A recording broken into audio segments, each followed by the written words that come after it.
تحریک کشمیر اٹلی نے بھارتی یوم آزادی کو یوم سیاہ کے طور پر منایا۔ کشمیریوں سے اظہار یکجہتی کے لیے یوم سیاہ پر تمام سیاسی و مذہبی تنظیمیں یکجا ہو گئیں۔ اٹلی سمیت یورپ بھر میں کشمیر کی تحریک کو تیز کرنے کا عزم۔ صدر تحریک کشمیر برطانیہ راجہ فہیم کیانی نے خصوصی شرکت کی۔ تفصیلات دیکھتے ہیں تنویر ارشاد کی رپورٹ میں۔ کشمیر کے اندر لوگوں کے لاشیں اٹھتے ہیں اور ان کے جسموں کے اوپر پاکستان کا پرچم جو ہے وہ زیب تن کر کے اس دنیا سے دار فانی سے دار بقا کو کوچ کرتے ہیں۔ یہ ان کی پاکستان کے ساتھ والہانہ محبت ہے۔ اٹلی کے شہر بریشیا میں یوم سیاہ کے موقع پر کشمیریوں سے اظہار یکجہتی کے لیے کانفرنس کا بھی اہتمام کیا گیا، جس کی صدارت صدر تحریک کشمیر یورپ راجہ فہیم کیانی نے کی۔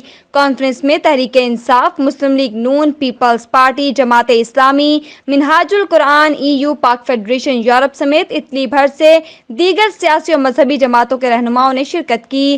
صدر تحریک کشمیر برطانیہ راجہ فہیم کیانی نے کہا کہ کشمیری عوام پر ظلم ڈھانے والے بھارت کو یوم آزادی منانے کا کوئی حق نہیں۔ آج اٹلی کے شہر بریشیا میں یوم سیاہ کے حوالے سے تحریک کشمیر اٹلی کے زیر اہتمام جو ہے وہ ایک بڑا پروگرام منعقد کیا گیا، جس میں اٹلی کے مختلف شہروں سے مختلف پارٹیوں کے ذمہ داران نے شرکت کی۔ اور اس موقع پہ میں یہ پیغام دینا چاہتا ہوں کہ انشاءاللہ ہم اپنے کشمیری بہن بھائیوں کے ساتھ کھڑے ہیں، اور یہ 15 اگست کو ہم اس وقت تک یوم سیاہ مناتے رہیں گے جب تک کشمیر کو آزادی ملے۔ آج بھارت کے یوم آزادی کو اٹلی بریشیا میں یوم سیاہ کے طور پر منایا گیا ہے۔ ہزاروں کشمیریوں اور پاکستانیوں نے اور انسانیت سے محبت رکھنے والے لوگوں نے بھارت کو پیغام پہنچایا ہے کہ تم نے کشمیریوں کی آزادی کو سلب کیا ہوا ہے، تم اقوام متحدہ کی قراردادوں کے سگنیٹریز ہو، لیکن ان قراردادوں کو پر امپلیمنٹیشن کرنے سے انکار کر رہے ہو، اور مقبوضہ کشمیر کے عوام کو یہ پیغام پہنچایا گیا ہے کہ ہم آپ کی جدوجہد کے ساتھ ہیں۔